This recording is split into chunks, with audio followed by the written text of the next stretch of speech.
بسم الله الرحمن الرحيم الحمد لله حمدا كثيرا طيبا مباركا فيه كما يحب ربنا ويرضى. الحمد لله الذي علم بالقلم علم الإنسان ما لم يعلم، والصلاة والسلام على أشرف الأنبياء والمرسلين نبينا محمد وعلى آله وصحبه أجمعين. أما بعد. The author mentioned that the conditions of Salah are 6. He mentioned that Shurūt al-Salah are 6. The first one that we covered with all its details and subheadings is purification from ritual impurity. At-Taharatu min al-Hadath. The second one he mentions is purification from physical impurities. At-Taharatu min al-Najāsah. Under At-Tahara min al-Najāsah, he mentions Najāsah. Najāsah, which means impurities. Under Najāsah, he begins to list what's najis according to madhab al-Imam Ahmad ibn Hanbal rahimahullah ta'ala. And he starts off with bawlun wa gha'itun wa ghayru ma'kulin. And I don't want to confuse anyone, but I should point out that bawlun wa gha'itun wa ghayru ma'kulin could have been bawlun wa gha'itun min ghayri ma'kulin. It's bawlun wa gha'itun wa ghayru ma'kulin in the copies that you have. And that would be 3 separate categories. Bawlun, urine. Gha'itun, feces. Ghayru ma'kulin is what we'll start on today, inshallah, which means an animal whose meat is not lawful to eat. That would make it 3 distinct matters. If it's bawlun wa gha'itun min ghayri ma'kulin, then it's 1 category. And that means the urine and feces of a non-edible animal. The 3 category version might be better, and we'll go by it, since everyone here who recited the Batin before the class, they recited it as bawlun wa gha'itun wa ghayru ma'kulin. So we'll go with that version, inshallah. Last class, we talked about bawlun wa gha'itun and the evidence showing that they are najis. And in summary, we studied that the bawl and the gha'it of a child and an adult, whether it's a boy or a girl, it all carries the same ruling, and it's that it's najis. They're najis, but there's a concession concerning the urine of a baby boy. And that's a baby boy who has not yet started eating solid food. The concession is that it's sufficient to sprinkle water over the affected area. We also reviewed the wisdoms and rationales that were mentioned by the ulama for the distinction that was made between the urine of a baby boy and a baby girl. And we also mentioned when it's appropriate to seek the wisdom behind the rulings. Then we took some masail. We took the mas'ala of drops of urine after wudu, and we also took the mas'ala of traces remaining after istijmar. I expected someone to ask last class about why we're so strict regarding drops of urine, while there seems to be some leniency regarding traces of feces after istijmar. I was expecting that question and no one asked it. And the answer is, if this religion were based on personal reasoning alone, one would assume that there should be more leniency pertaining to drops of urine. But the matter is not left to personal judgment. Purification from najasa is a prescribed act, and we're bound by textual evidence in how we perform it. There's strictness when it comes to guarding oneself from urine. One must ensure that none of it remains. And that's due to the clear evidences regarding purification from urine. As for istijmar, it's also a prescribed act. It was legislated as a form of ease and concession. The Sunnah clarified how it's to be performed and what's sufficient.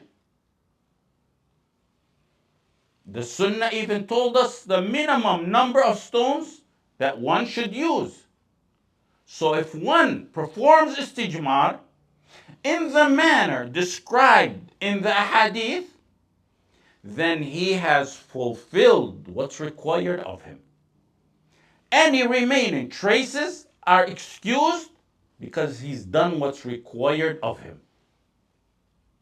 In the case of urine, what's required is that not even a drop or less than that should remain.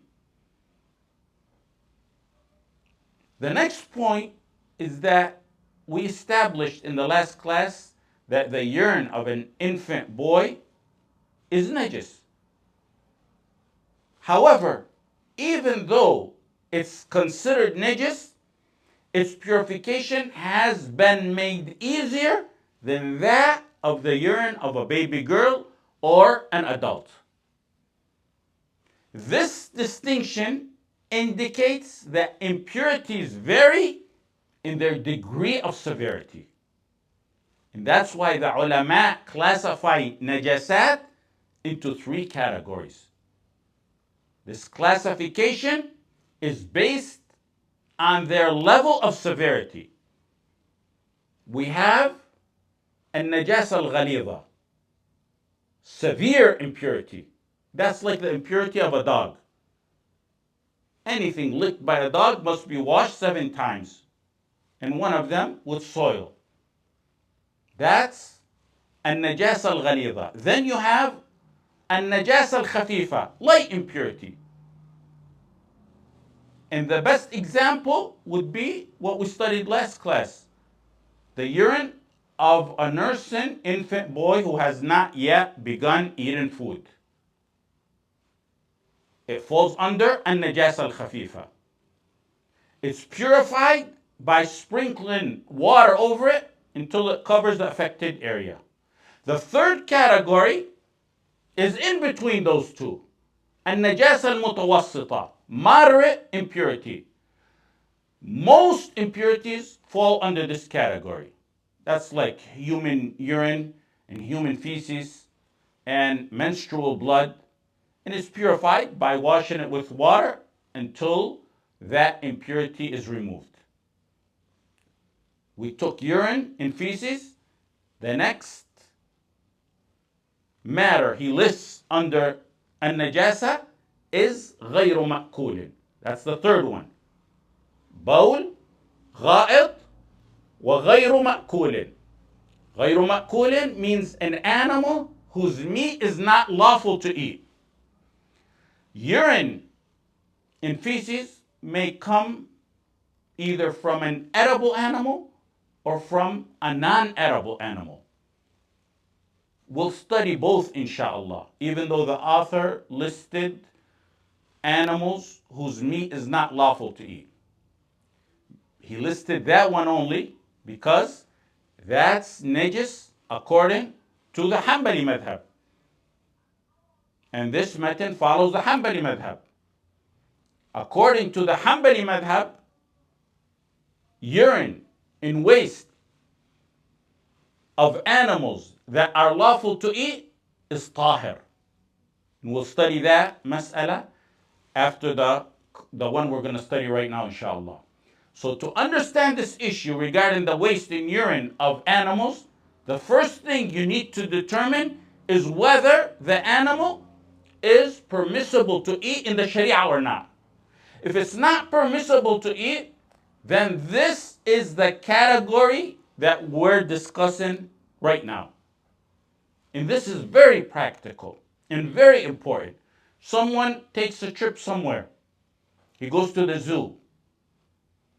And he's touched by waste from a non-edible animal. And it's time for salah. Does he have to clean it before salah? Does he have to make sure the area he makes salah in is free from that najasa? And likewise, if he's walking and urine from a dog comes on his clothes and it's time for salah, does he have to wash it first? The first opinion is the opinion of all four imams, and they said that the urine and dung of animals that are not permissible to eat is najis. And there's plenty of proof on that. One of the proofs is Hadith Abdullah ibn Mas'ud, when the Messenger sallallahu alaihi wasallam went to use the toilet and he asked for 3 stones. Ibn Mas'ud radiallahu anh found 2 stones, but he couldn't find a third. So he took a dried piece of dung and he brought it to the Messenger sallallahu alaihi wasallam.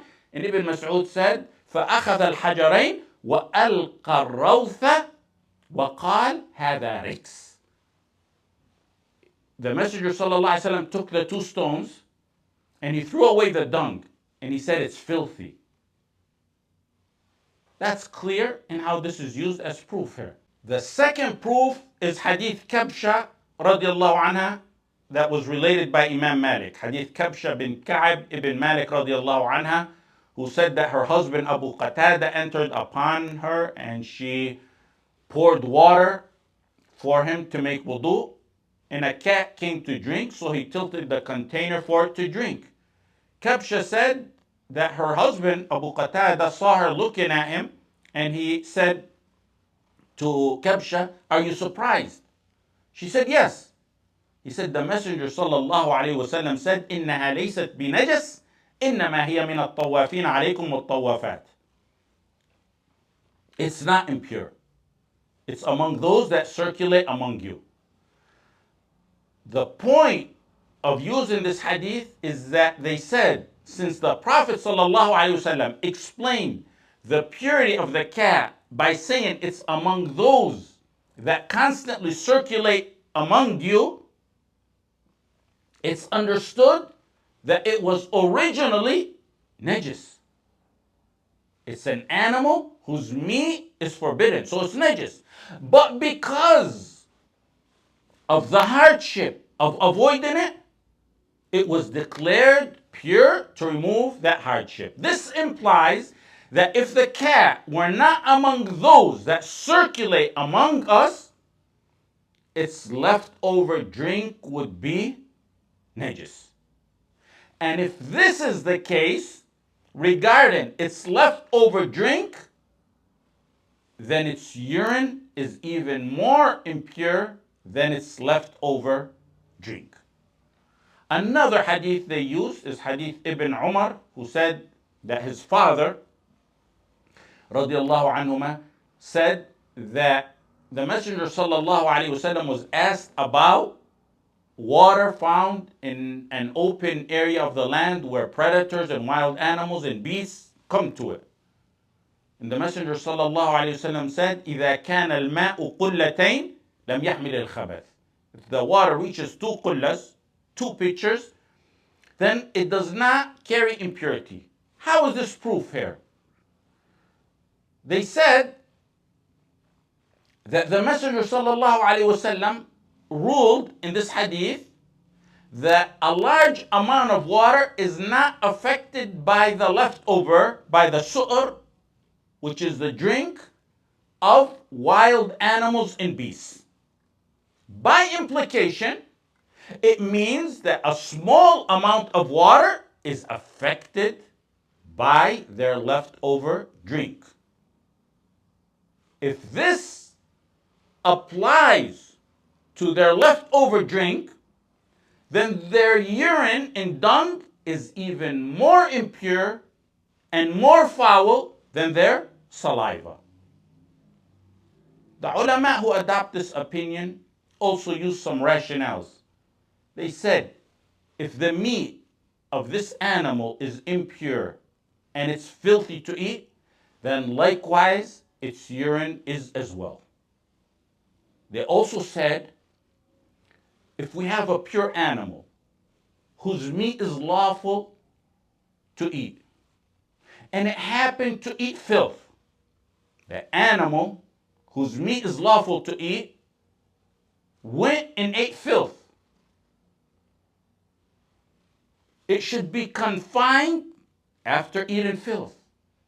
A dirty feeding animal that's lawful to eat must be placed in quarantine and fed clean food until it becomes pure again.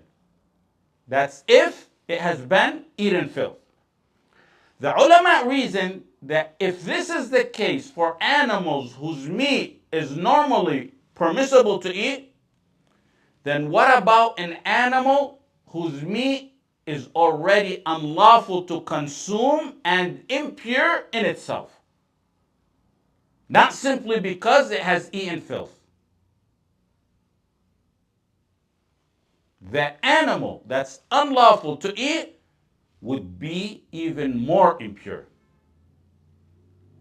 And a final proof that they used is that they said if a dog's saliva is impure, and a vessel must be washed 7 times, one of those times with dirt, then what about the urine of that dog? It's filthier, it's more foul than its saliva. They said that indicates that the urine and dung of animals that are not permissible to eat are considered najis. And one must wash one's clothing or place of salah if it becomes contaminated with their urine or dung. The second opinion is the opinion of Dawood al-Zahiri. And the Sha'bi also adopted that opinion.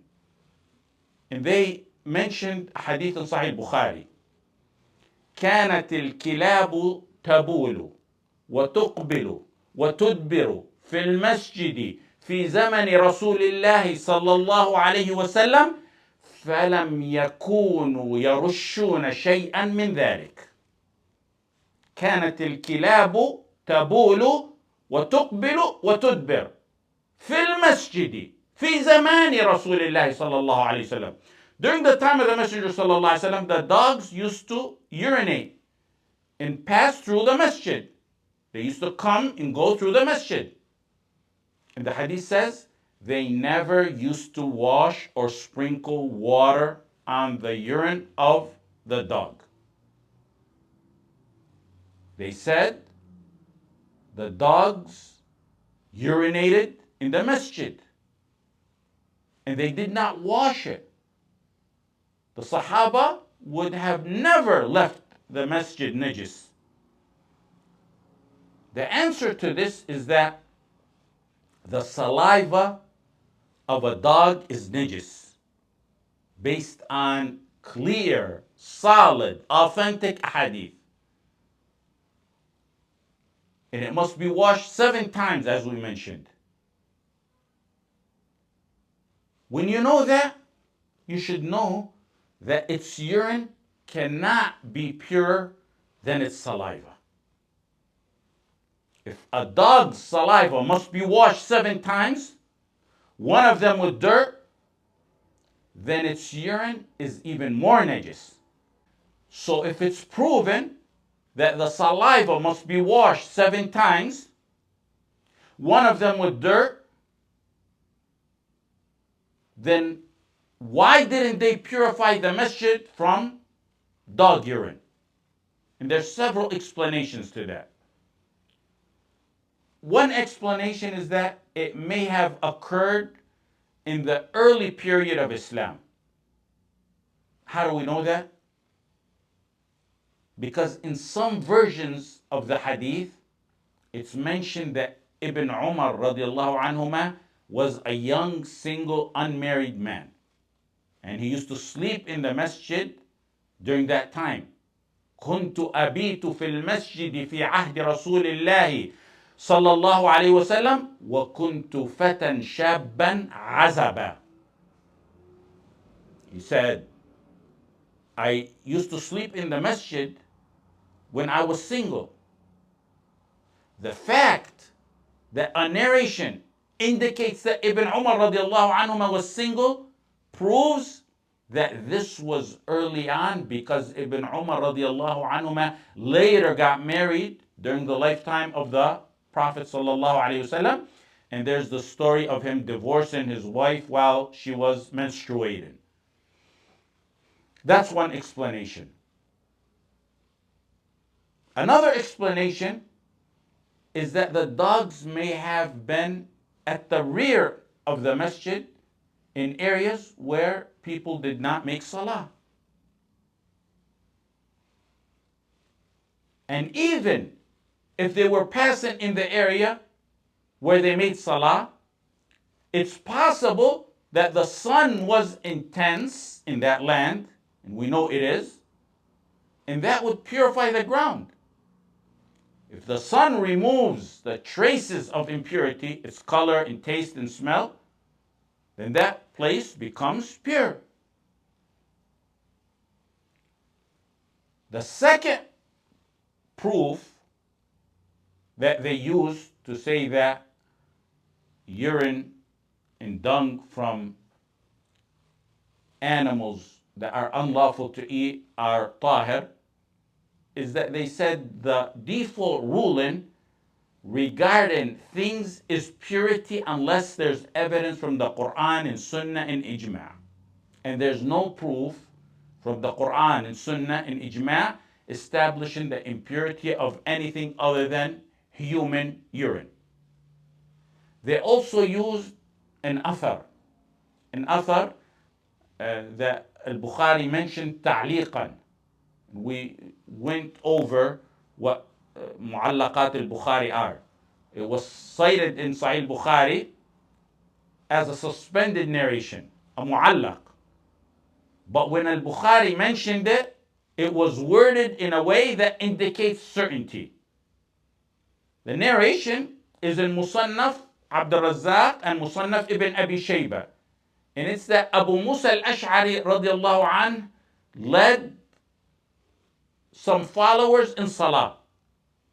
And he did so in a place where riding animals like horses and mules and donkeys were tied.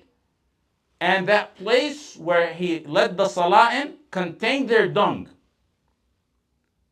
They said, if it was impure, Abu Musa al-Ash'ari radiallahu anh would not make Salah in that place.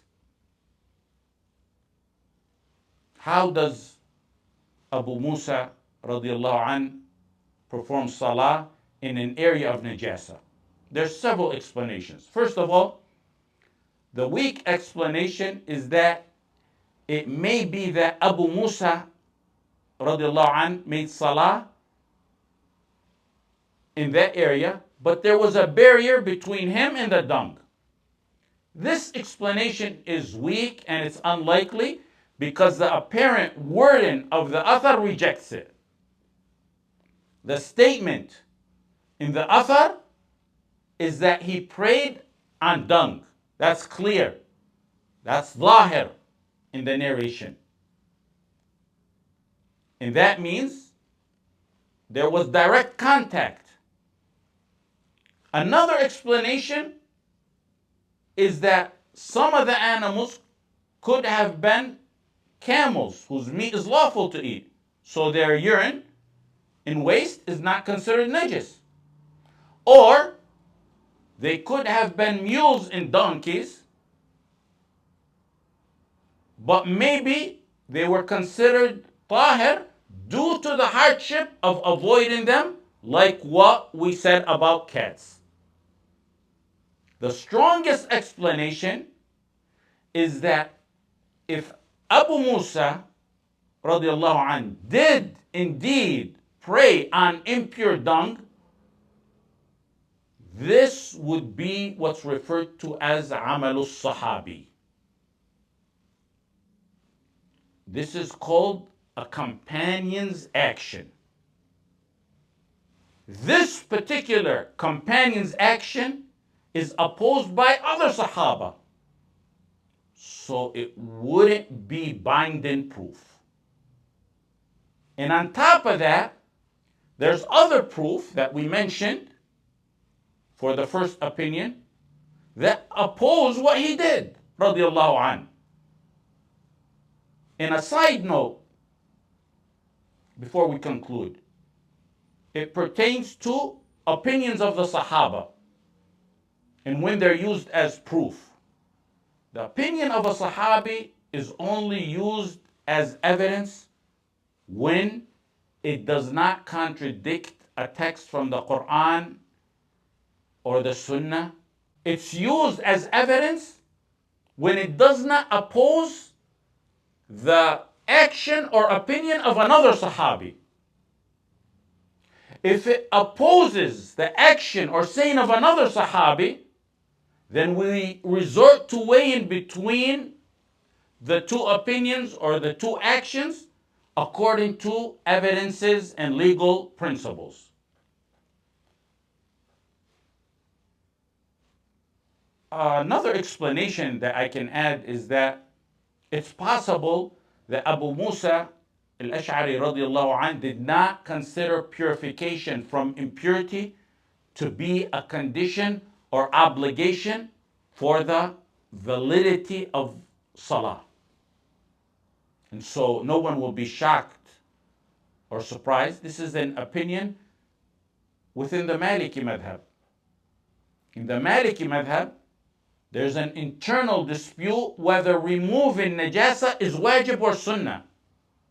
Some said that dispute within the madhab is just a verbal disagreement.